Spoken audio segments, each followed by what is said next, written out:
Darius Harper has one warm shift meal in his hand and barely enough money in his pocket to survive the week. That money is meant for rent, utilities, and the inhaler his little brother has only 3 puffs left in. If he keeps walking, his family eats tonight. If he gives this meal away, they don't. Then he sees her. An elderly woman sits on the locked library steps, back straight, like pride is the only thing holding her up. No one asks if she's okay. A worn notebook and a broken radio rest beside her on the concrete. She just glances at the food in his hands and looks away like she'd rather go hungry than ask. 1 meal, 3 hungry mouths at home. Darius feels his stomach twist. Then he kneels and holds the container out to her. He has no idea that by tomorrow, 50 United States Marines will surround his house because of this choice. Before we go any further, comment where in the world you are watching from, and make sure to subscribe, because tomorrow's story is one you don't want to miss.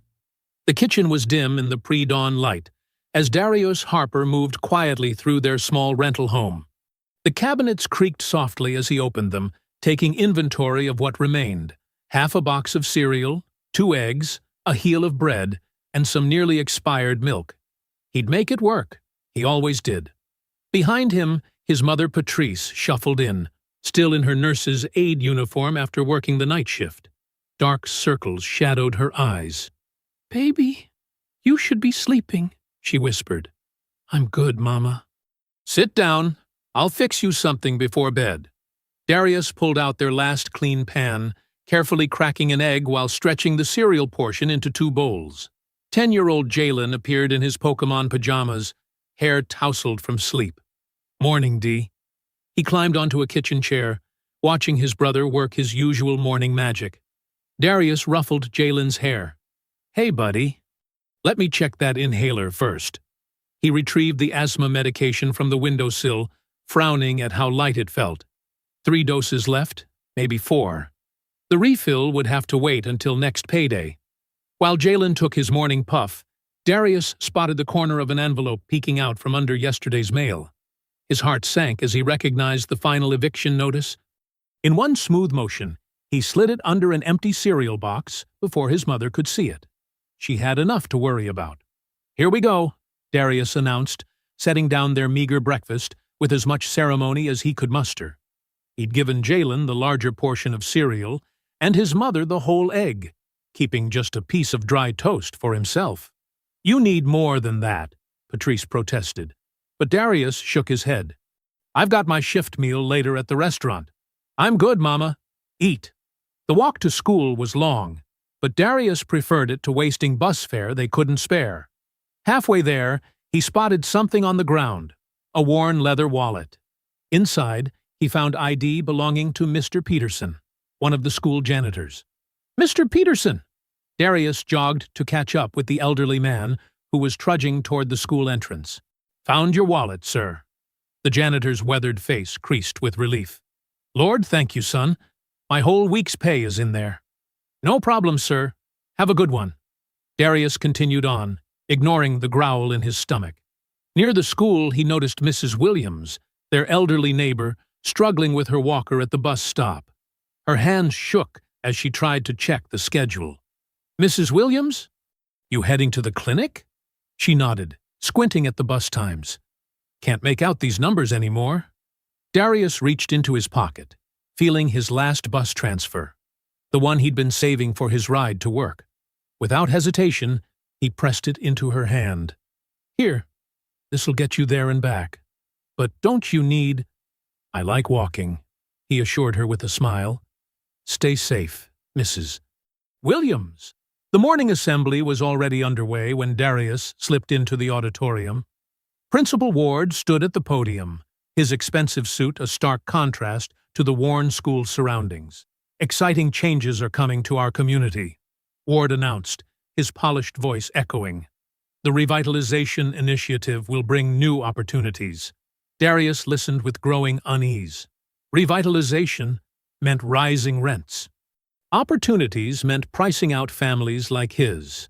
His hand brushed against the folded apprenticeship application in his pocket, his secret hope for getting them ahead. But it needed Principal Ward's recommendation, and Ward had made it clear what he thought of students from certain backgrounds. The school day dragged by, each class punctuated by the hollow feeling in Darius's stomach. Finally, the last bell rang, and he headed straight to his dishwashing job at Marina's family restaurant. Steam and the clatter of dishes filled the hot kitchen as Darius worked, his arms submerged in soapy water. The shift meal was what kept him going, not just for himself, but for who needed it most. Today's special was meatloaf, with mashed potatoes and green beans. His mouth watered at the thought, but his mind was already working through the math. Mama needed energy for her night shift. Jalen was a growing kid, and he'd seen Ms. Lou huddled on the library steps looking thinner than ever. As his shift ended, Darius stood at the back door of the restaurant, holding the single foam container of food. The weight of it felt like gold in his hands. His stomach cramped with hunger, but he thought of his mother's exhausted face, his brother's growing frame, Ms. Lou's dignity even in desperation. One meal, 3 hungry people. Darius gripped the container tighter, weighing his choice. The evening sun cast long shadows across the cracked sidewalk as Darius hurried past the old library building. Its boarded windows and faded "closed for renovation" sign had become a permanent fixture in the neighborhood. His legs ached from standing all day at the dishwashing station, but he couldn't slow down. The last bus home would leave in 20 minutes, and he needed to get this food to his family. That's when he saw her. An elderly woman sat on the library steps, her back straight, despite the cold concrete beneath her. Her clothes were worn but clean, and her gray hair was neatly combed back from her face. A broken radio sat beside her, its antenna bent at an odd angle. But it was the way she stared at the restaurant's dumpsters across the street that made Darius's steps falter. Like looking at them physically hurt her. He recognized that look. It was the same one his mother wore when she thought no one was watching, the silent calculation of need versus pride. The woman's eyes snapped to him as he hesitated. They were sharp and alert, missing nothing. Her gaze flickered to the foam container in his hands, then away again, her jaw tightening. Darius glanced down at his watch. 18 minutes until the bus. If he missed it, it meant a 45-minute walk home. Jalen would be waiting, probably already doing homework at the kitchen table. Their mother needed to sleep before her night shift. The foam container felt heavy in his hands. Inside was half a meatloaf, mashed potatoes and green beans, still warm from the kitchen. He'd planned to split it between Jalen and his mother, with maybe a few bites left for himself. Before he could talk himself out of it, Darius approached the steps. Up close, he noticed more details. A well-worn tote bag kept carefully clean, a small notebook with neat handwriting visible on its open pages, and shoes that had been recently polished despite their age. "Evening, ma'am," he said softly, kneeling down to her level.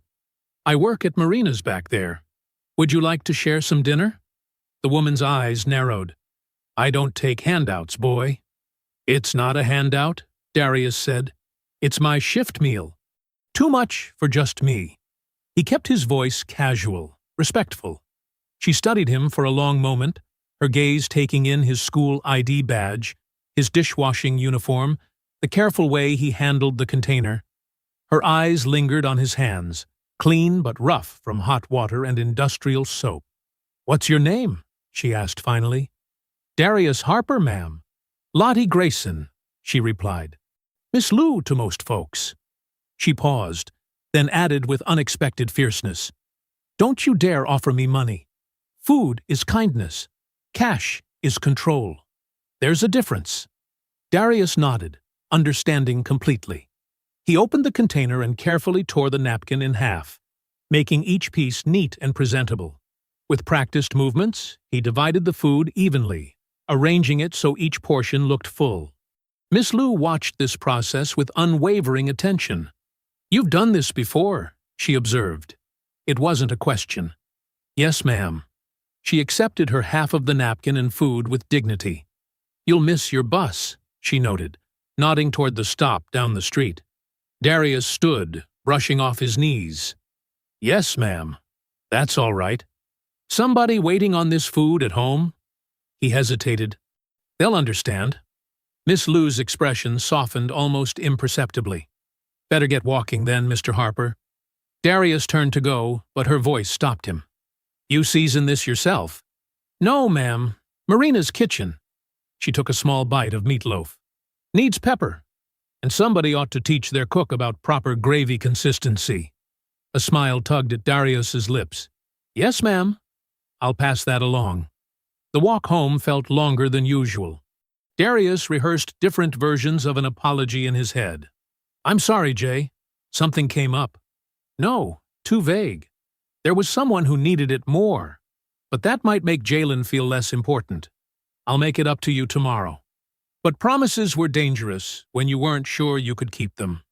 Streetlights flickered on as he walked, casting pools of yellow light on the sidewalk.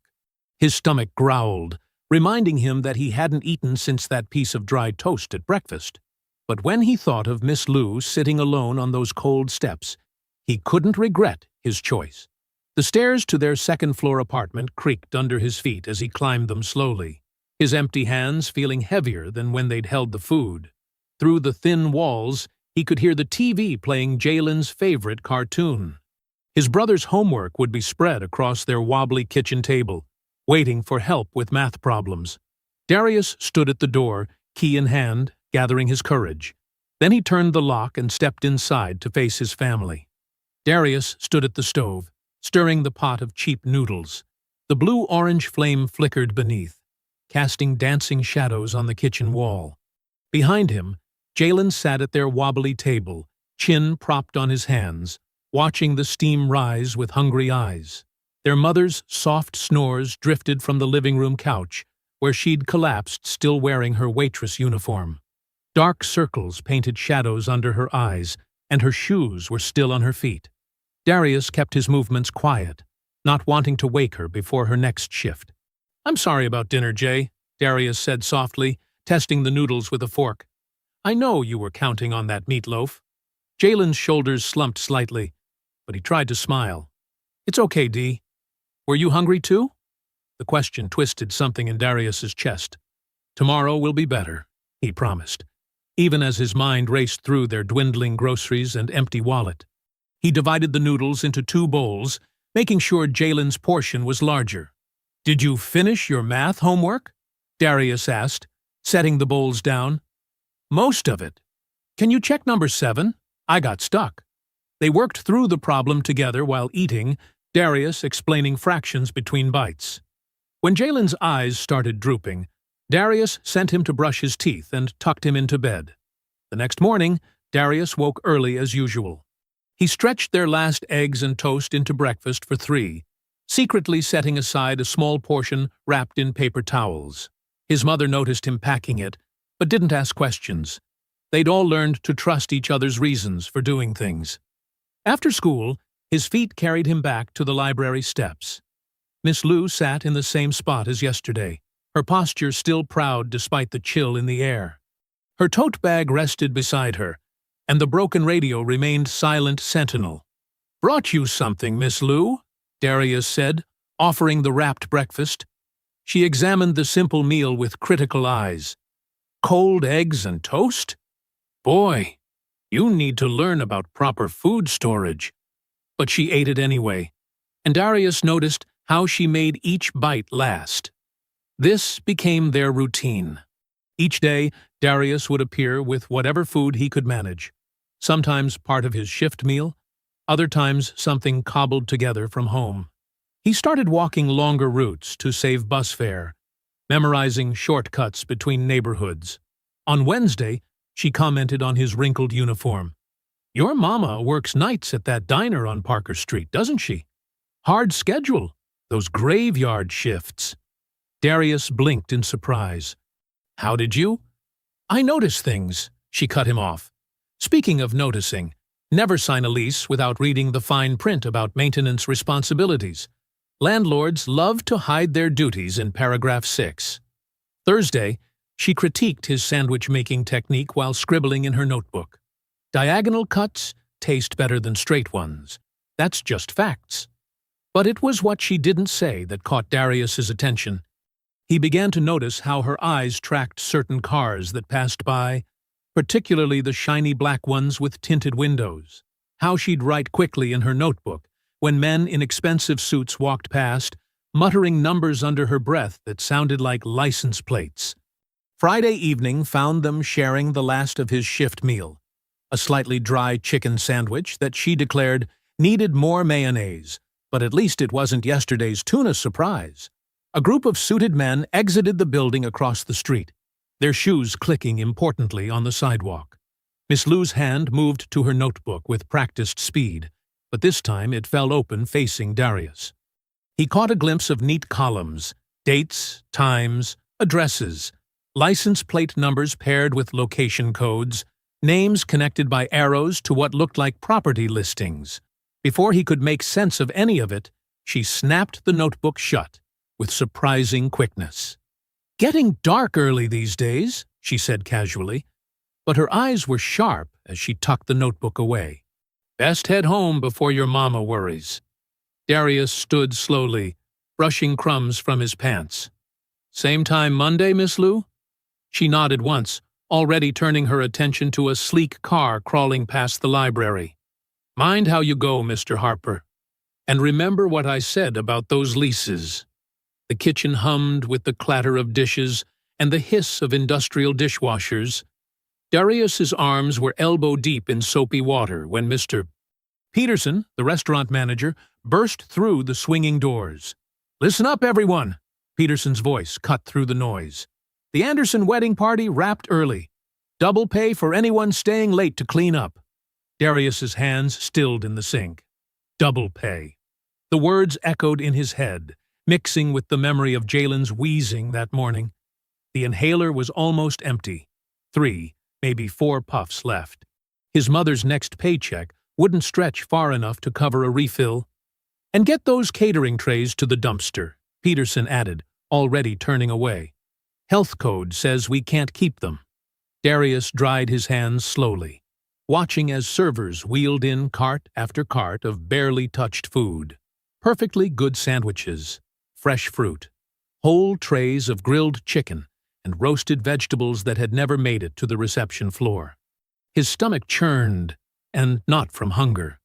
He thought of Miss Lou on her library steps, of the old man who slept in the bus shelter on 4th Street, the teenage girl who hung around the park with her little sister, both of them too thin, too quiet.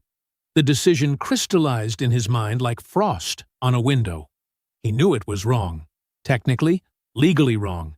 But there was a different kind of wrong pressing on his conscience, a heavier kind that came with watching good food die while good people went hungry. Darius moved carefully, deliberately. He grabbed clean takeout containers from the stack by the prep station, containers meant for garbage anyway. His hands were steady as he transferred portions of food, making each container a proper meal. Not too much, not too little. Just enough to keep someone's dignity intact while filling their stomach. "What are you doing back there, Harper?" called one of the other dishwashers. "Taking out trash," Darius answered, which wasn't exactly a lie. These containers were headed for the dumpster one way or another. He worked quickly, efficiently, the way his mother had taught him to pack lunches when money was tight. One container for Miss Lou. She'd probably complain about the wedding chicken being too dry, but she'd eat it. Another for the bus shelter man. 2 smaller ones for the Park sisters. The back door was so close. Just 3 more steps. "What the hell is this?" Peterson's voice cracked like a whip. Darius froze, containers balanced in his arms, as the manager stormed across the kitchen. Other workers stopped to stare, their faces a mix of pity and relief that it wasn't them. "Stealing from me?" Peterson grabbed one of the containers, popping it open. "After I gave you a job? This is how you repay." "It was going to the trash," Darius said quietly. "That's not your call to make." Peterson's face had gone red. "This is my restaurant, my food, my reputation on the line if someone gets sick. You think I want headlines about my business feeding dumpster dinners to homeless people?" The word homeless hit Darius like a slap. He thought of Miss Lou's clean shoes, her careful handwriting, her dignified posture. She wasn't just homeless. She was a person with a name and a story and a right to eat. "I'll call the police," Peterson threatened, reaching for his phone. "Get them down here right now." "Go ahead." Darius's voice remained steady, even as his hands shook. "Tell them I couldn't watch food die while people are alive." The kitchen had gone silent. Even the dishwasher seemed to be holding its breath. Peterson's eyes narrowed. "You're fired. Get out of my kitchen, and don't expect a reference." Darius set down all but one container, Miss Lou's portion. He untied his apron slowly, folded it with the same care he used for Jalen's school clothes, and placed it on the prep counter. Then he walked out, spine straight, chin up, the way Miss Lou sat on her library steps. The evening air hit his face like a wake-up call. No job, no reference, no way to help with Jalen's inhaler or the rent or any of the other bills piling up at home. His hands were really shaking now, and his legs felt weak as he started walking toward the library. But the container in his hands was still warm, and he thought about what his mother always said. "We do what's right, because it's right, not because it's easy." The familiar path to the library stretched before him. 6 blocks. Each step felt heavier than the last, weighted down with consequences he'd have to face eventually. But for now, he had a promise to keep. Miss Lou would be waiting, ready with her sharp comments and sharper eyes, and somehow that thought steadied him even as his world crumbled around the edges. Darius's steps slowed as he approached the library. The familiar corner where Miss Lou always sat was empty. No flattened cardboard, no broken radio, no tote bag filled with her mysterious notebooks. Just bare concrete, swept clean as if she'd never existed. "Miss Lou?" His voice echoed off the building's stone facade. The evening shadows stretched long across the sidewalk, but they couldn't hide what was missing. A knot formed in his stomach as he clutched the still warm container. He set it down carefully where she usually sat, then began searching the surrounding blocks. The alley behind the library, the small park across the street, the covered bus stop where she sometimes took shelter during rain. Nothing. The food was getting cold, but Darius couldn't stop looking. He checked the convenience store where she'd occasionally buy coffee with carefully counted change. The cashier shook his head. Hadn't seen her all day. The sandwich shop owner who sometimes slipped her day-old bread hadn't noticed her either. Darkness was settling in as Darius made his way to St. Mark's shelter 6 blocks over. The intake volunteer flipped through her logbook, frowning.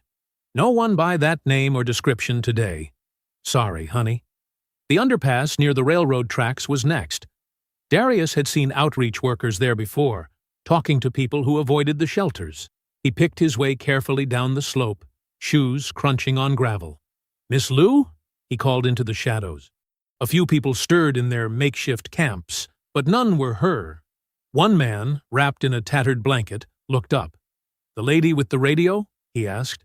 "Haven't seen her since morning." Something was different, though. She packed up real careful-like, not in a hurry. Darius's chest tightened. He thanked the man and climbed back to street level, his mind racing. Miss Lou never left her spot before dark, never packed up her few possessions unless rain threatened, and she definitely never disappeared without warning. There was one more person to ask. Darius jogged back to the library, hoping to catch Mrs. Sorrell before she finished locking up. The librarian had worked there for years. She had to know something about the woman who'd made the steps her home. He found her at the side entrance, keys jangling as she secured the heavy door. "Mrs. Sorrell, please, I need to ask you something." She turned, startled by his voice. "We're closed, Darius. You need to go home. It's about Miss Lou, the woman who sits out front. Have you seen her? She's gone, and I'm worried." The color drained from Mrs. Sorrell's face. The keys slipped from her fingers, clattering on the concrete. "Oh, God," she whispered. "Not her." "What do you mean? Do you know where she is?" Darius stepped closer, but Mrs. Sorrell backed away, hands trembling as she retrieved her keys. "Please," she said, voice barely audible. "Just go home. Don't ask about her anymore. It's not safe." "Not safe? For who?" "Mrs. Sorrel, please." But she was already hurrying away, her heels clicking rapidly on the pavement. Darius watched her disappear around the corner, leaving him alone with more questions than answers. The walk home felt endless. The container of wedding food sat heavy in his hands, a reminder of everything he'd lost today, his job, his reference, and now Miss Lou, who'd become a strange sort of anchor in his daily routine, was gone too. Patrice was asleep on the couch when he got in, still in her work uniform. Jalen had left her a note in wobbly handwriting. "Finished homework. Took inhaler. Love you." Darius covered his mother with a blanket and put the untouched food in the fridge. He couldn't bring himself to tell her about losing his job. Not yet. Sleep came in fits and starts. Darius dozed in his clothes, listening to Jalen's wheezing breaths from the next room. The weight of everything, the eviction notice, the empty inhaler, the lost job, Miss Lou's disappearance, pressed down on his chest like concrete. Just before dawn, a different sound cut through his troubled sleep. Heavy footsteps, dozens of them, moving in perfect unison. The low rumble of engines. Darius sat up, heart pounding. He reached the front window just as Patrice stirred on the couch. "Baby?" she called, voice thick with sleep. "What's that noise?" Through the thin curtains, Darius saw them. Marines. At least 50 of them, formed up in precise lines along both sides of their street. Their dress uniforms caught the first gray light of dawn. Behind them, military vehicles idled quietly. "Mama," he said, voice steady despite his racing pulse. "Something's happening." Patrice joined him at the window, grabbing his arm. "What did you do?" "Nothing," he whispered. "I swear." A tall figure stepped forward from the formation. Even without the commanding presence of his uniform, Gunnery Sergeant Rafael Mendez would have drawn every eye on the street. He moved with contained power, purpose in every step. Darius opened the front door before the knock came. Patrice's fingers dug into his shoulder as Mendez's voice rang out, clear and formal. "Darius Harper?" "Yes, sir." The gunnery sergeant's expression was unreadable as he extended a crisp white envelope. "We are here because of the woman you fed." Patrice pulled Darius closer as Mendez continued, his next words changing everything. "She left instructions. If anything happened, we were to come to you." The Marines stood at perfect attention as Darius stepped onto the front stoop, his mother's presence warm behind him. The morning air felt electric, charged with possibility and uncertainty. Gunnery Sergeant Mendez's presence commanded respect without demanding it, his bearing both formal and reassuring. "May we speak inside, Mr. Harper?" Mendez asked, noting the growing crowd of neighbors peering from windows and porches. "I assure you, we're not here to cause trouble." Darius glanced at his mother. Patrice's hand trembled slightly as she nodded, stepping back to let them in. The small living room seemed to shrink as Mendez entered, his crisp uniform a stark contrast to their worn furniture and patched walls. "Please, sit," Patrice managed, her voice stronger than she looked. She positioned herself between Darius and the door, maternal instinct warring with southern hospitality. Mendez remained standing, holding the envelope with careful reverence. "Ms. Grayson, the woman you knew as Miss Lou, entrusted this to us with specific instructions. She was very clear about who should receive it." Darius accepted the envelope, noting the weight of the paper, the precise creases. His name was written in familiar handwriting, the same neat script he'd glimpsed in Miss Lou's notebook. With steady hands, he broke the seal and unfolded the letter. "Dear Darius, you stubborn, beautiful child, if you're reading this, I'm gone. Don't waste time looking. I knew when it was time to disappear. What matters is why I chose you. You brought me food like it was normal.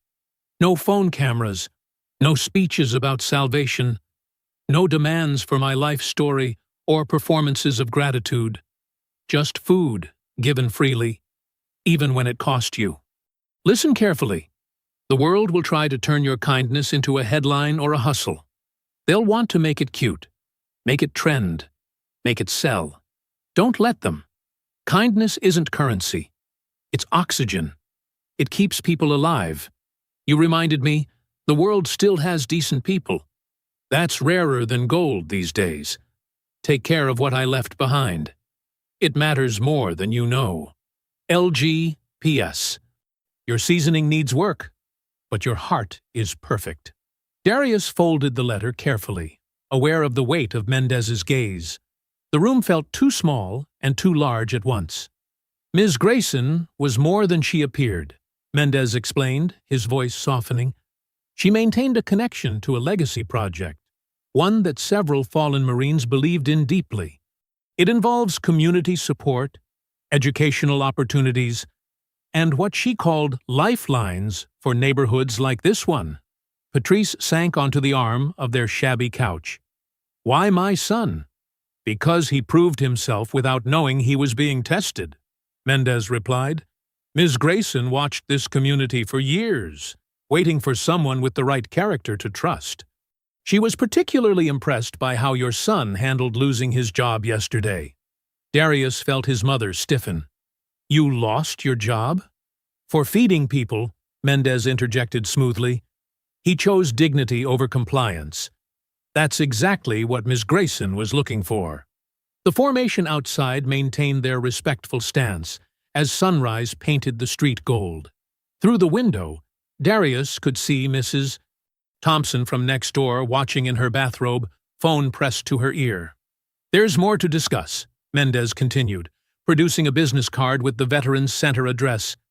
We'd like you to meet us there this afternoon at 2. Everything will be explained in detail.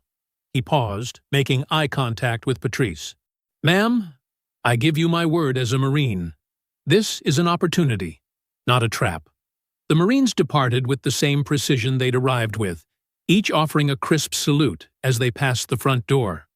The rumble of their vehicles faded into the morning traffic, leaving the street eerily normal, as if the whole thing had been a dream.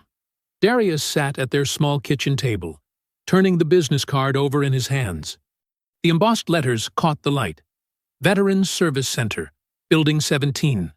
Patrice stood behind him, her hands gentle on his shoulders. Baby, she whispered, her voice carrying years of hard-learned caution and desperate hope. Whatever this is, we don't mess it up. The morning sun streamed through their window, catching dust motes and making them dance like possibilities. Miss Lou's letter sat between them, its edges sharp and clean, holding secrets neither of them could yet imagine. The kitchen clock ticked steadily. Outside, the neighborhood buzzed with speculation, but inside their small home, mother and son sat in weighted silence, feeling the ground shift beneath their feet, waiting for 2 o'clock to arrive. The Veterans Service Center stood solid and square against the afternoon sky, its red brick facade weathered but dignified. Darius tugged at his worn hoodie, suddenly conscious of the coffee stain on one sleeve. Beside him, Patrice clutched her purse like a shield, her work name tag still pinned to her collar from the night shift. Inside, the fluorescent lights hummed steadily over cream-colored walls lined with service photos and resource posters.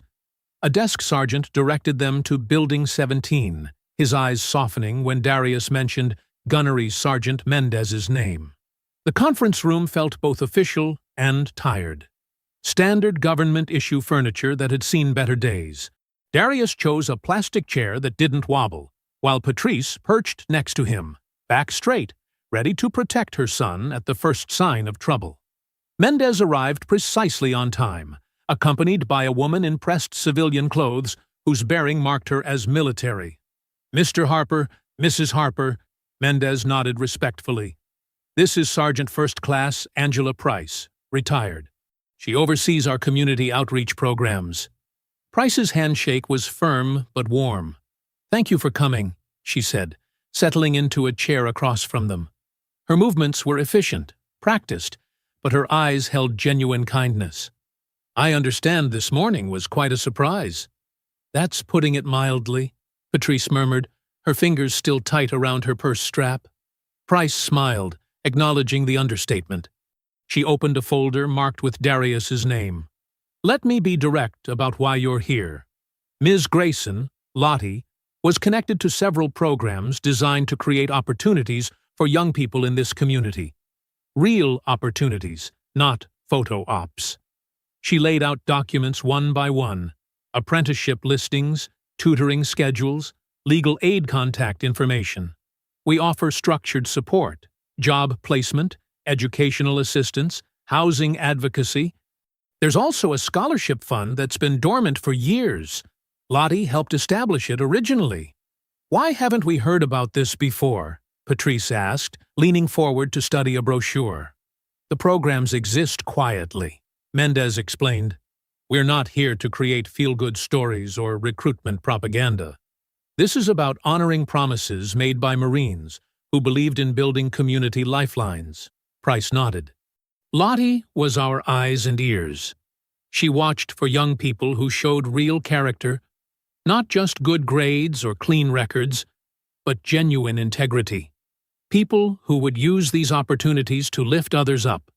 Darius thought about the library steps, about sharing his last meal.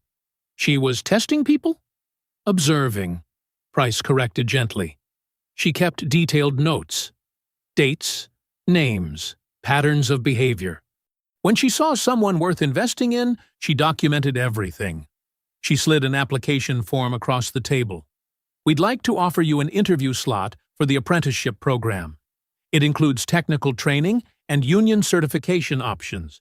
Additionally," she glanced at Patrice, "we can help with immediate needs through our emergency assistance fund, like replacing an inhaler." Patrice's breath caught. "How did you—" "Lottie noticed everything," Mendez said quietly. "She mentioned your younger son's health concerns in her notes." Price produced another form. "This is preliminary paperwork, just to start the process. Take your time reading it. We honor Lottie's principles here." Darius remembered Lottie's stern voice. "Never sign anything you didn't read twice." He studied each page carefully while Price continued explaining programs and possibilities. His mother's tension gradually eased as Price answered questions about timelines and requirements. "There's one more thing," Price said, her tone shifting slightly. Lottie's notebook contained information about the library property: dates, meetings, certain individuals who kept appearing. "We believe it's relevant to current development plans." "We received an eviction notice," Patrice admitted, finally opening her purse to retrieve the crumpled paper. "The whole block is being revitalized." Price examined the notice, her expression hardening. "This timing isn't coincidental. I can connect you with a housing attorney this evening. The Marines take care of their own. And Lottie made it clear you're now part of this family." Darius sat straighter, feeling the weight of that inclusion. On the wall behind Price, a faded photograph showed Marines building a school somewhere dusty and far away. Their faces were tired but determined, focused on creating something lasting. An hour later, they emerged into the late afternoon sun. Darius held a folder labeled "Harper Next Steps," its contents promising more than just his future. His mother walked beside him, her shoulders lighter despite exhaustion. The bus stop bench offered a moment to breathe, to process. The folder felt solid in his hands, not a dream, not a trick, but something real. Something earned through small acts of kindness that hadn't seemed significant at the time.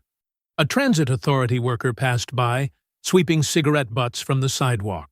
Without hesitation, Darius reached into his backpack and offered the man his last granola bar. Some habits, he realized, were already permanent. The kitchen seemed brighter somehow, despite the flickering overhead light that needed fixing. Jalen sat at the worn Formica table, his shoulders relaxed as he took steady breaths from the new inhaler. The old wheezing sound that had haunted his chest for weeks was finally quiet. "Better?" Darius asked, watching his brother's face carefully. Jalen nodded, managing a small smile. "Way better. It doesn't hurt anymore." Patrice moved between the stove and sink, stirring a pot of rice. The familiar smell of butter and salt filled their small kitchen. For once, she wasn't counting portions or stretching meals. The Veterans Center had also provided grocery assistance along with the medical aid.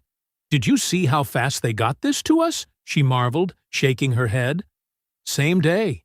I've never seen paperwork move that quick before." Darius picked up his phone, scrolling to find the apprenticeship program number. His hands weren't shaking anymore when he dialed. A friendly voice answered on the second ring. "Veterans Workforce Development, this is Tracy." "Hello, this is Darius Harper. I'm calling to confirm my interview time for tomorrow morning." "Of course, Mr. Harper. You're scheduled for 9 a.m. with Mr. Rodriguez in Building 17. Do you need directions or bus route information?" "No, ma'am. I remember how to get there." "Thank you." Patrice watched him end the call, pride mixing with lingering worry on her face. 9 a.m. That's good timing. I'll be back from my shift to watch Jalen. "I pressed my good shirt," Darius said, trying to sound confident. "The blue one, from Aunt Ruby." The rice started to simmer, filling the kitchen with steam. Jalen took another clean breath, tucking the inhaler safely in his pocket. For just a moment, everything felt possible. Like the morning's marine formation had opened a door to a different future. The letter carrier's heavy knock shattered their peace 2 hours later. Darius signed for the certified envelope, his stomach dropping at the sight of their landlord's return address. Inside, legal language marched across the page in cold black type. Multiple code violations. Immediate action required. Accelerated timeline. 72-hour notice. "Let me see that." Patrice's hands trembled as she took the letter. "This is impossible. We just had an inspection last month. Everything passed." Darius read each line carefully, remembering Lottie's warnings about paperwork. The violations seemed deliberately vague. Improper storage in common areas, unauthorized modifications, safety hazards. Nothing specific enough to challenge. "It's not random," he said quietly. "The timing's too perfect." His phone buzzed. An email notification from school. Principal Ward's message landed like another blow. "Mr. Harper, due to concerning reports regarding your recent termination from employment, a disciplinary review has been scheduled for Monday morning. This may impact your eligibility for program recommendations and certain extracurricular opportunities. Please arrive at 7:30 a.m. to meet with the review board." Patrice read over his shoulder, her expression hardening. "They're trying to block you. But why? What threat could you possibly be to them?" Darius thought of Lottie's notebook, her careful observation of suited men and license plates. He grabbed his jacket and the container of leftover rice. "Where are you going?" Patrice called after him. "To check something. I'll be right back." The night air had turned cold, but Darius barely noticed as he walked the familiar route to the library. The streetlights cast long shadows across the empty steps where Lottie used to sit. He placed the container carefully in her usual spot, hoping against logic that she might appear. The scrape of tires made him look up. A black sedan rolled past, expensive and anonymous behind tinted windows. It slowed to a crawl, headlights sweeping across the library facade and pinning Darius in their glare. He forced himself to stand still, heart pounding but refusing to show fear. The car lingered, engine purring. Darius felt the weight of hidden eyes studying him, measuring his reaction. Just like Lottie used to watch others from these same steps, noting their patterns and choices in her mysterious notebook. After what felt like hours, the sedan eased forward and disappeared around the corner without a sound. The food container sat untouched on the cold concrete, steam slowly fading in the night air. Darius stood alone in the darkness, his breath visible in small clouds. The library's boarded windows offered no answers, no hint of where Lottie had gone, or what she'd seen that made her such a threat. "Where are you, Lottie Grayson?" he whispered to the empty street. Only silence answered, broken by distant traffic and the hum of streetlights. The night pressed close around him, full of shadows and unspoken warnings. Somewhere in this darkness, powerful people were moving against him. and his only ally was a vanished woman who'd left him nothing but cryptic advice and a Marine honor guard. The morning sun cast long shadows across the school's brick facade as Darius straightened his tie one final time. His pressed blue shirt felt stiff and formal, a shield of respectability borrowed from better days. He'd arrived 30 minutes early, determined to handle whatever Principal Ward threw at him without being late for the apprenticeship interview. The school resource officer, Officer Matthews, stood with arms crossed near the office door. His face remained neutral, but his eyes followed Darius's every move. The empty hallway amplified each footstep as Darius approached. "ID?" Matthews asked, though they both knew who Darius was. Darius pulled out his student card, careful to move slowly and deliberately. The plastic felt slick against his nervous fingers. "Go on in. Principal Ward is expecting you." The office smelled of coffee and copy paper. Principal Ward sat behind his imposing desk, a neat stack of documents arranged before him. His silver-framed glasses caught the fluorescent light as he looked up, lips pressed into what might have been meant as a smile. "Mr. Harper, thank you for coming early. Please, have a seat." Darius settled into one of the hard visitor chairs, keeping his back straight. His tie suddenly felt too tight, but he resisted the urge to adjust it.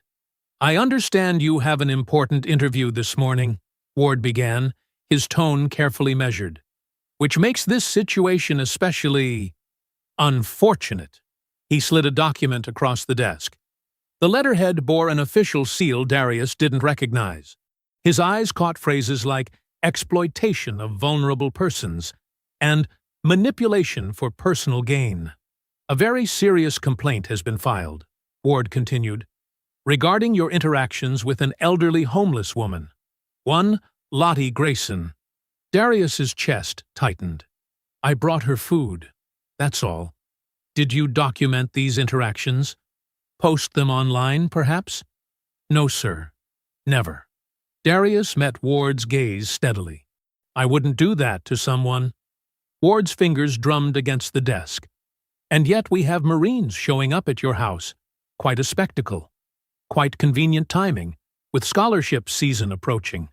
The implication hung in the air like poison. Darius felt heat rise in his neck, but kept his voice level. "I didn't know anything about that. He paused, choosing his words carefully. "I saw someone hungry, and shared what I had. Noble intentions." Ward's tone suggested otherwise. "Unfortunately, given the severity of these allegations, we'll need to implement an immediate suspension pending investigation. But my interview will need to be postponed." Ward began filling out a form. "We can't have students representing our school while under ethics investigation. I'm sure you understand." Darius watched Ward's pen move across the paper, each stroke another bar in the cage being built around him. The clock on the wall ticked loudly. 8:15 a.m. His interview was scheduled for 9 hours. "The complaint suggests you may have pressured Ms. Grayson," Ward continued, "exploited her vulnerable position for personal advancement. Very concerning behavior." "That's not true." Darius's hands gripped the chair arms. "I never asked her for anything, not once. And yet, here you are, suddenly connected to Marine programs and scholarship opportunities." Ward pushed his glasses up. Quite a coincidence. The unfairness of it burned in Darius's throat. Every meal he'd shared, every long walk home after missing the bus, every quiet moment on those library steps, reduced to cold suspicion on official letterhead. "With your record," Ward added, "the best course would be accepting responsibility. Sign this statement of apology, and we can work toward a resolution that doesn't permanently impact your future." Darius stood up, nearly knocking over his chair. "Excuse me, sir. I need to go. Mr. Harper." But Darius was already moving past Officer Matthews's startled face, through the heavy doors and into the morning air.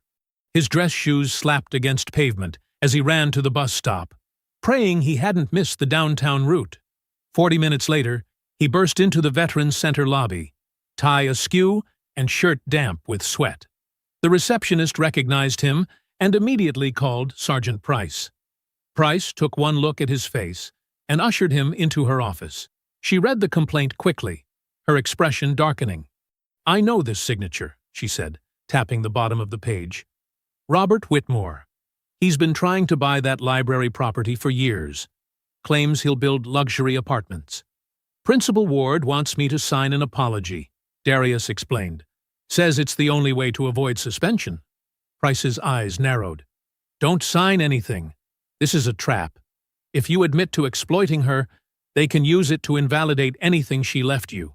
Her documents, her testimony about the property deals, all of it becomes worthless."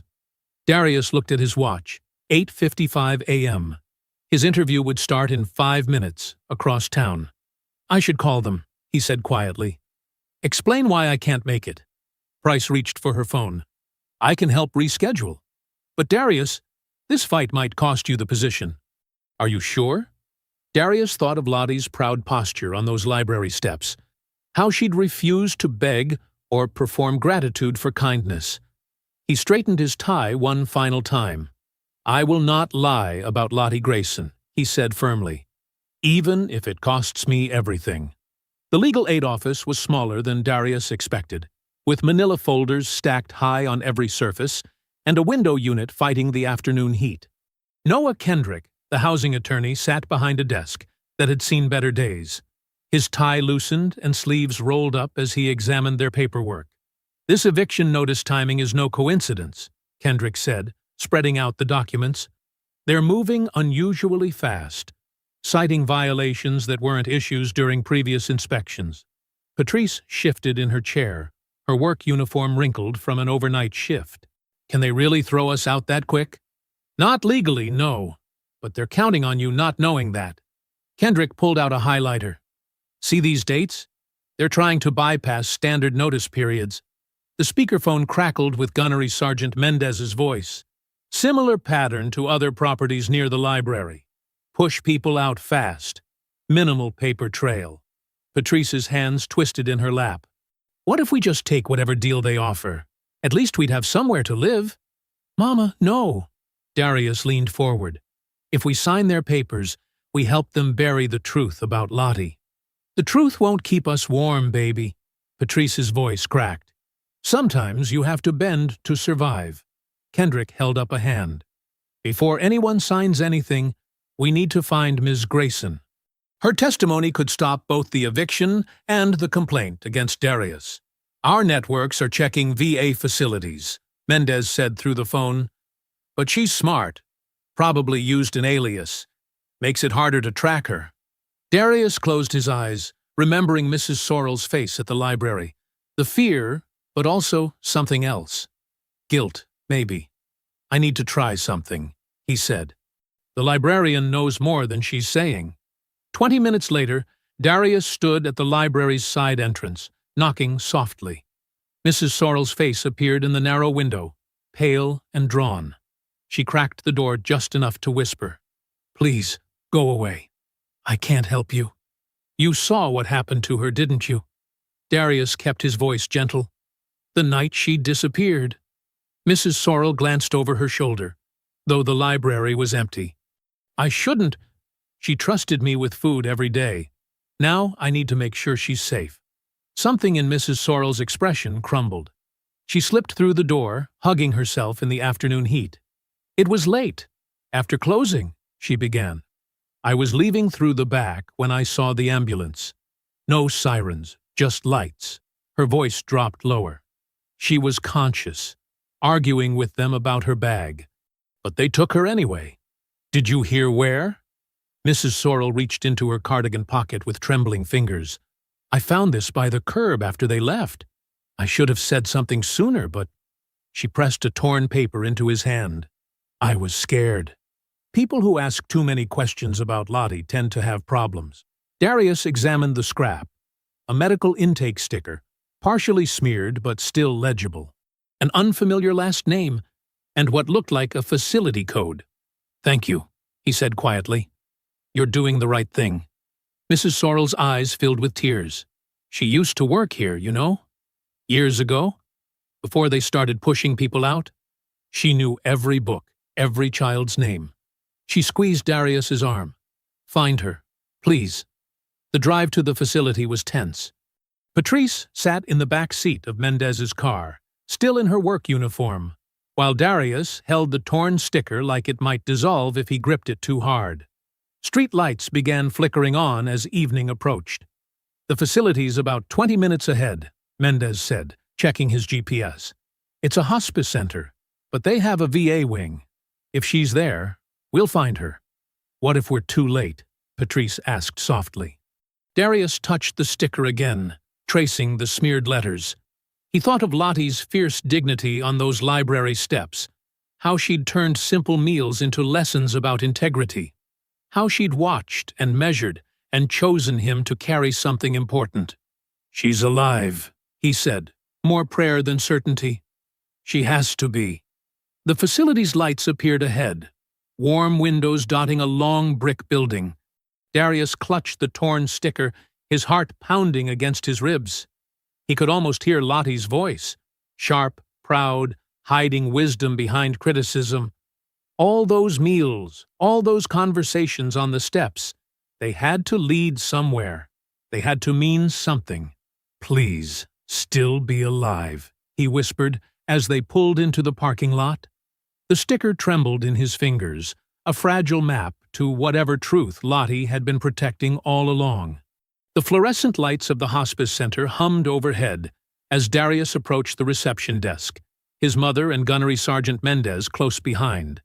The evening shift nurse, her name tag reading Tanya Lewis, looked up from her computer with practiced politeness. "May I help you?" she asked, eyes moving cautiously between Darius's worn hoodie and Mendez's crisp uniform.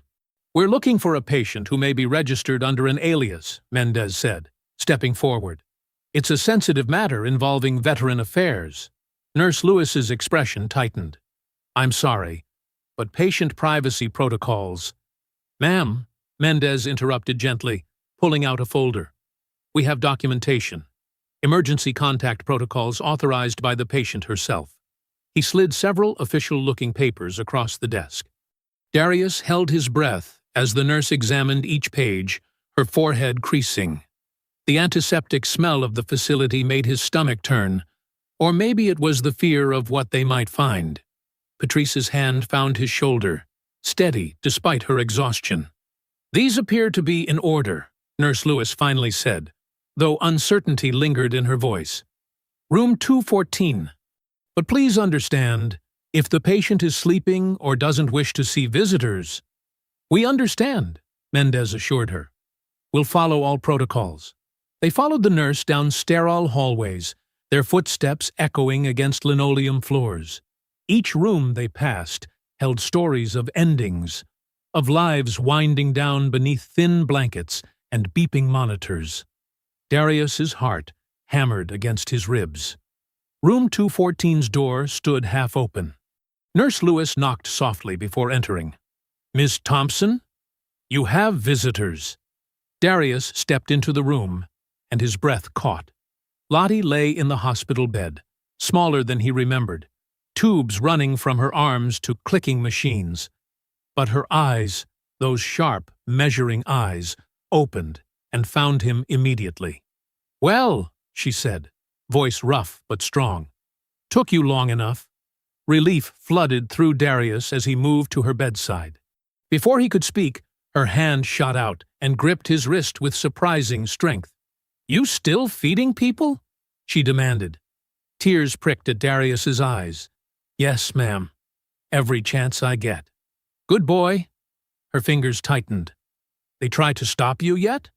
"The restaurant fired me," Darius admitted. "And now there's some complaint." "Of course there is." Lottie's laugh turned into a cough. "They're scared, baby." "Scared, because I chose right." She shifted in the bed, eyes moving to Mendez. "You brought the papers?"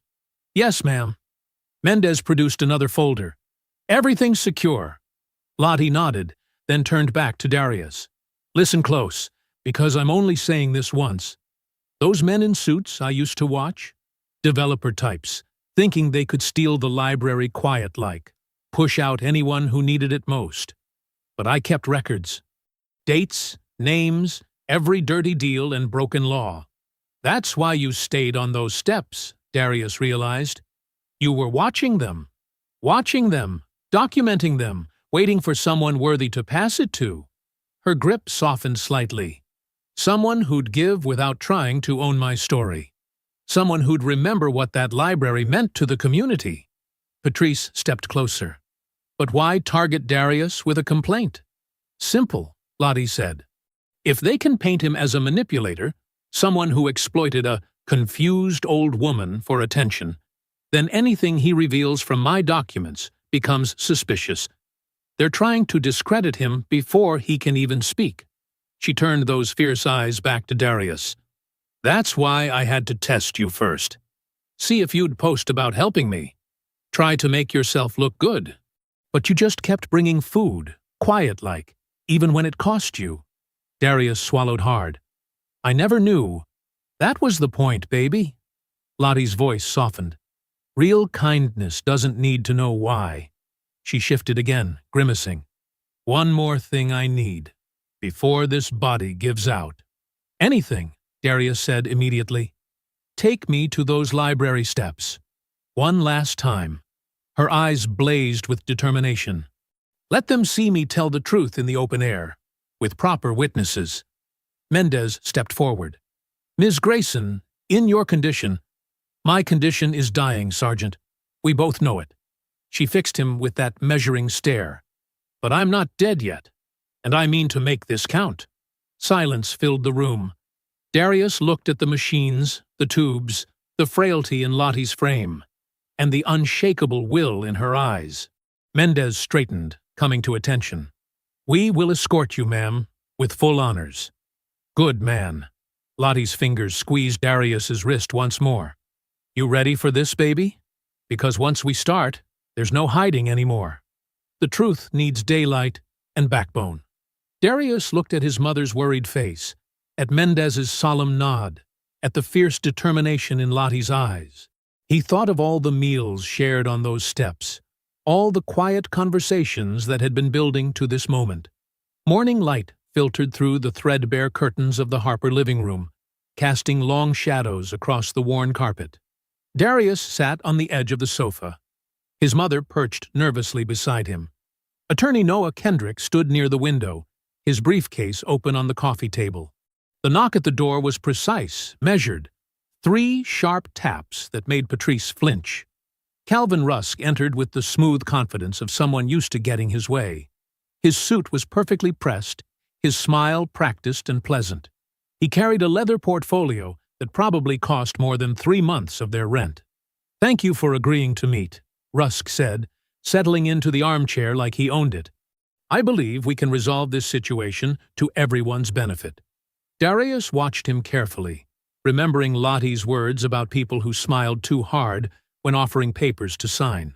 Rusk opened his portfolio with a flourish. We've prepared a very generous settlement package. He laid out several documents on the coffee table. First, immediate coverage of your outstanding rent and utilities. Second, a substantial donation to your school's scholarship fund. Third, your current landlord has agreed to withdraw the eviction notice entirely. Patrice's breath caught. Darius felt her trembling beside him. All we need, Rusk continued, is your signature on a simple statement clarifying recent events. He slid a paper forward, just acknowledging that Ms. Grayson was, understandably, confused about certain matters, and that you may have misinterpreted her needs during your interactions. Kendrick stepped closer, eyes narrowing. And the gag order? A standard confidentiality agreement, Rusk said smoothly, along with transfer of custody for any related materials, personal effects, documents, that sort of thing. For proper archiving, of course. Darius picked up the document, forcing himself to read every word twice. The language was dense, but the trap was exactly where Lottie had warned it would be. They wanted her notebook, her evidence, her truth, all buried under legal words that would make him help them hide it. Baby, Patrice whispered, her voice cracking. Think about Jalen. Think about having a real home again. Darius looked at his mother's exhausted face, seeing all the years of struggle etched there. The money would solve so many problems. One signature, and they could breathe again. But Lottie's voice echoed in his mind. Food is kindness. Cash is control. No, Darius said quietly, setting the paper down. Rusk's smile flickered. I'm sorry? I said no. Darius's voice grew stronger. I won't sign that. Perhaps you don't understand the opportunity. I understand exactly what you're offering, Darius interrupted. You want me to help you bury the truth. Make it look like Lottie was just some confused old woman, so nobody believes what she documented about your deals. Kendrick stepped forward. In fact, we'll be filing a protective motion today regarding Ms. Grayson's documents, and requesting an emergency hearing about witness intimidation. The pleasant mask slipped from Rusk's face. You're making a serious mistake, young man. This community needs progress, development. We can't let one stubborn boy and a homeless woman's delusions stand in the way. His voice hardened. You'll be made an example of. Is that what you want? What I want, Darius said, standing up, is to honor the truth. Mr. Kendrick, can you drive me to the Veterans Center? Of course. You're throwing away your future, Rusk warned, gathering his papers. No, Darius replied. I'm choosing it. He turned to Kendrick. I want to request a formal Marine escort to the library. Public, official, in broad daylight. Let's bring everything into the open. Rusk's jaw tightened. Without another word, he strode to the door, his expensive shoes clicking against the floor. When he was gone, Patrice buried her face in her hands. Darius, what have you done? What Lottie taught me to do, Mama? Read twice. See the trap. Choose dignity. An hour later, Darius sat in Kendrick's office, signing different papers, documents placing Lottie's evidence under formal protective custody. His hand was steady as he wrote his name. This won't be easy, Kendrick warned. They'll fight hard to discredit both you and Lottie. I know, Darius said, but some things matter more than easy. He thought of Lottie's fierce eyes in that hospital room, of all the meals shared on those library steps. Sometimes you have to stand in the open and let the truth speak for itself. Late afternoon sunlight slanted across the hospice parking lot as automatic doors whispered open. Nurse Tanya Lewis wheeled Lottie Grayson out carefully, adjusting the thin blanket across her lap. Though frail, Lottie sat straight-backed in the wheelchair, her dignity intact. Gunnery Sergeant Rafael Mendez stood at parade rest beside the entrance, his presence both protective and respectful. 6 Marines in dress uniforms formed a small honor detail behind him, their bearing crisp and formal. Darius walked next to Lottie, his hands gentle on the worn canvas tote bag she'd entrusted to him. The bag felt lighter than air, yet he knew its contents carried the weight of years of careful observation and truth. Patrice followed a few steps behind, one hand on Jalen's shoulder.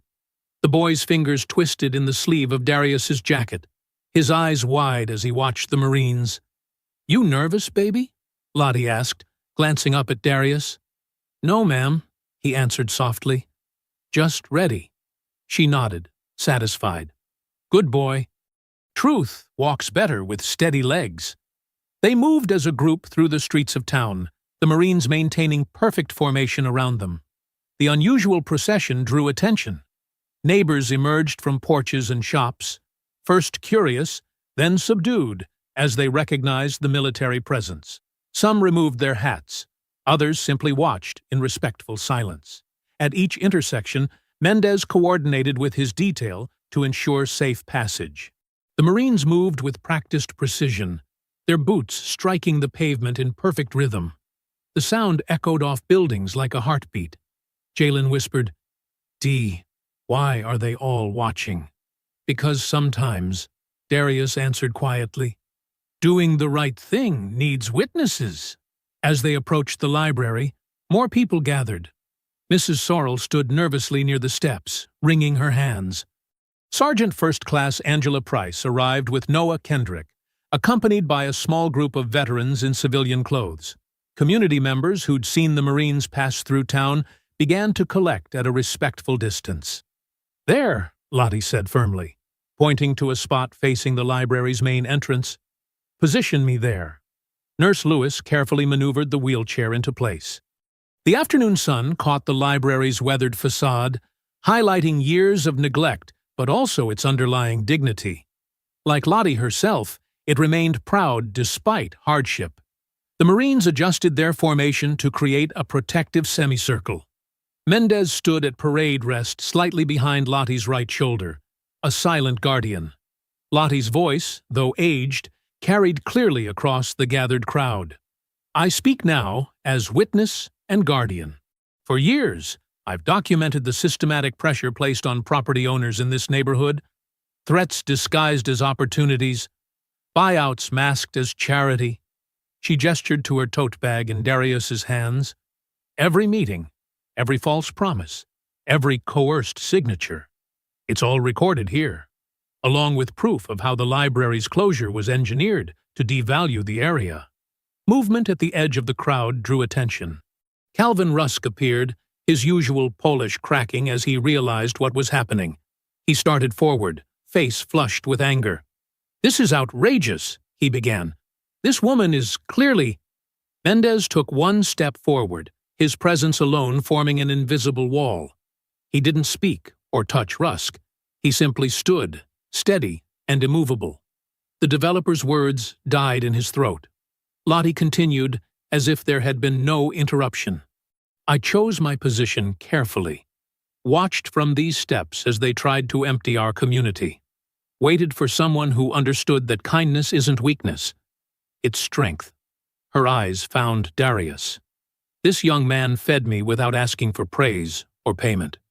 When they fired him for sharing food, he didn't blame me.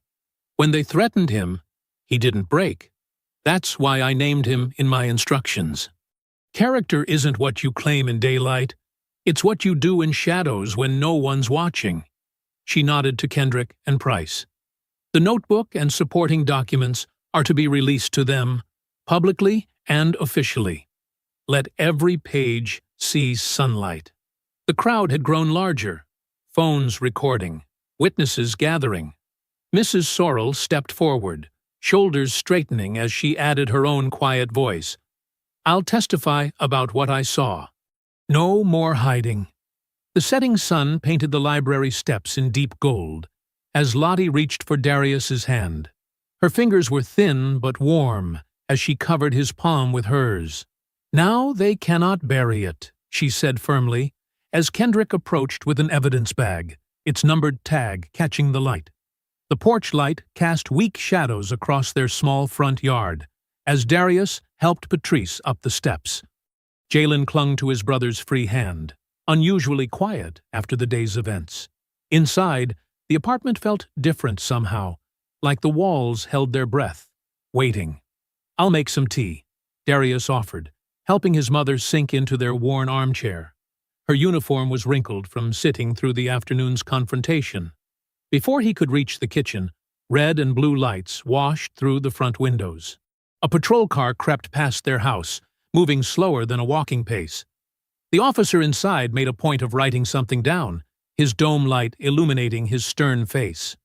"They're trying to scare us," Jalen whispered, pressing closer to Darius's side. "Just watching," Darius corrected gently, though his jaw tightened. "Let them watch. We didn't do anything wrong." His phone buzzed with an email notification. Principal Ward's message was carefully worded, but clear in its threat. "Due to recent concerning behavior and pending investigation of community complaints, you are temporarily removed from regular attendance." Darius set the phone down before finishing the message. He'd expected this, Ward trying to control the story before it controlled him. The kettle whistled, its familiar sound somehow sharp in the tense quiet. As he poured 3 cups of chamomile tea, heavy footsteps approached their front door. Through the window, he watched the landlord tape another notice next to yesterday's warning. The red "Final Notice" header was visible even in the dim light. The sound of paper tearing made him turn. Patrice stood with the eviction notice crumpled in her trembling hands. tears streaming down her face. "Why?" she choked out. "Why couldn't you just sign their paper? Take their money?" Her voice broke. "We could have been safe, Dee. Jalen could have been safe." The words hit him like physical blows, but there was no anger in them. Only a mother's raw fear for her children. "Mama," Darius said softly, crossing to her. She let him pull her into his arms, her tears soaking his shirt. "I'm scared too," he admitted, his voice rough. "Every minute.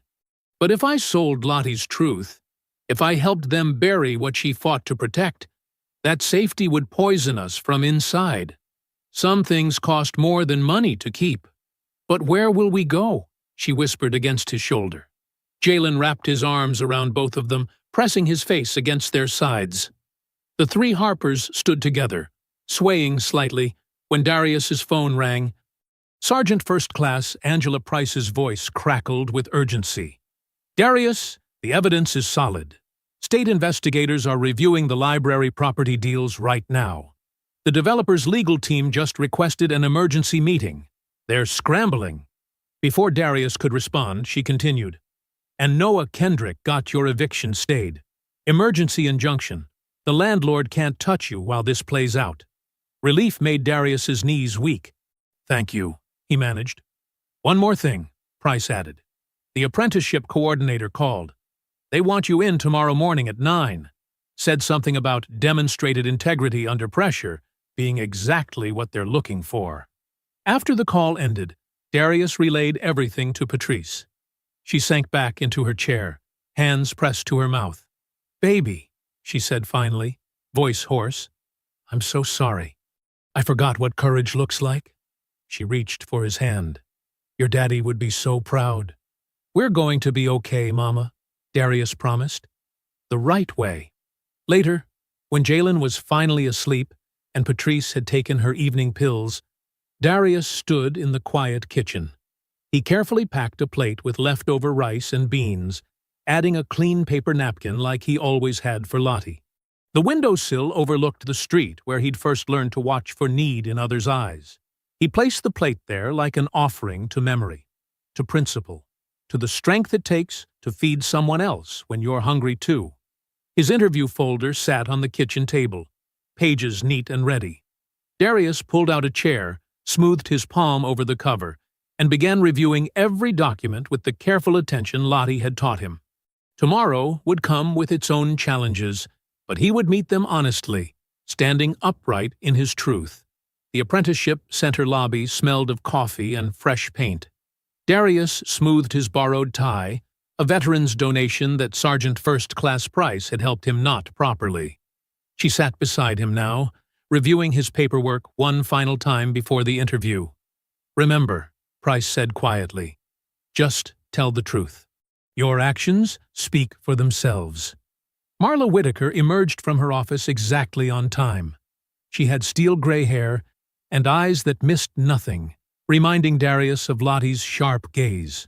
Her handshake was firm but not aggressive. "Come in, Mr. Harper," she said, gesturing to the chair across from her desk. The office was orderly but lived in, with technical manuals lining the shelves and detailed shipyard drawings pinned to a corkboard. "Your application is strong," Whitaker began, "but I'd like to discuss the incident at your previous job." She held up the restaurant termination notice. "Tell me what happened." Darius took a deep breath. "They were throwing away untouched catering trays. I packed portions for people who needed food, including Ms. Grayson at the library steps. I knew it might cost me my job, but I couldn't watch good food go to waste while folks went hungry." "And you were offered a settlement recently?" Whitaker's pen hovered over her notepad. "Yes, ma'am. Money for rent, school support, and the eviction dropped." Darius met her eyes. "But I would have had to lie about Ms. Grayson and give up documents that proved wrongdoing. I couldn't do that, even though it put your family at risk. Some things matter more than short-term safety," Darius said. "My mama taught me that, even if she was scared when I had to prove it." Price smiled slightly beside him. Whitaker set down her pen and leaned back, studying him. "Mr. Harper, Do you know what we value most in our apprenticeship program? Skill and dedication, ma'am? Character, Whitaker corrected. We can teach technical skills. We can't teach integrity. She pulled out a fresh form. You'll start Monday at 7 a.m. The pay is better than your restaurant job, and we provide all safety equipment. Darius blinked, his heart pounding. You're hiring me? I'm investing in you, Whitaker said. Someone who chooses right over easy, who thinks about others' needs. That's who I want learning our trade. She started writing. Sergeant Price will help with the paperwork. Welcome aboard. The rest of the morning passed in a blur of forms and safety regulations. By afternoon, Darius had a start date, a uniform allowance, and hope burning bright in his chest. He went straight to the hospice after orientation. The halls were hushed, and Nurse Lewis met him with gentle eyes. She's been asking for you, she said softly. But she's very tired today. Lottie lay against white pillows, her fierce spirit still visible but fading like sunset. Her eyes opened when Darius took her hand. Tell me, she whispered. I got the apprenticeship, he said, and the investigation is moving forward. Your documents are safe. The truth is coming out. Lottie's thin fingers tightened once around his. A small smile touched her lips, and her eyes drifted closed. Her breathing was peaceful.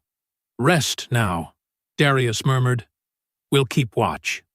Weeks flowed past like water. The investigation expanded, revealing layers of corruption around the library property deals. The emergency injunction became permanent protection for the Harper family's housing. Principal Ward resigned ahead of a discrimination inquiry. Then came the day Darius had dreamed of, the library's reopening ceremony. The building gleamed with fresh paint, its steps swept clean. A new sign declared, the Grayson Corner, Community Resource Center, in bold letters. Inside, the transformation was complete. One wing housed tutoring spaces and job search computers. The main room balanced books with food pantry shelves. A quiet room offered safety for kids who needed escape. And at the center, a meal table stood ready. Jalen proudly helped Darius arrange containers of hot food, wearing a small apron with volunteer printed across the front. Patrice had signed up for evening shifts, saying she wanted to be part of the change. As dusk approached, Darius noticed a teenager lingering near the steps, trying to look invisible despite his obvious hunger. The boy reminded him of himself, pride warring with need. Darius filled a fresh plate and carried it outside. A new bench stood where Lottie had once sat, her name carved in simple, dignified letters. He set the plate down gently. The teenager hesitated, shoulders tight with shame. You don't have to thank me, Darius said quietly, echoing words that had changed his own life. Just eat. I hope you enjoyed that story. Please like the video and subscribe so that you do not miss out on the next one. In the meantime, I have handpicked 2 stories for you that I think you will enjoy. Have a great day.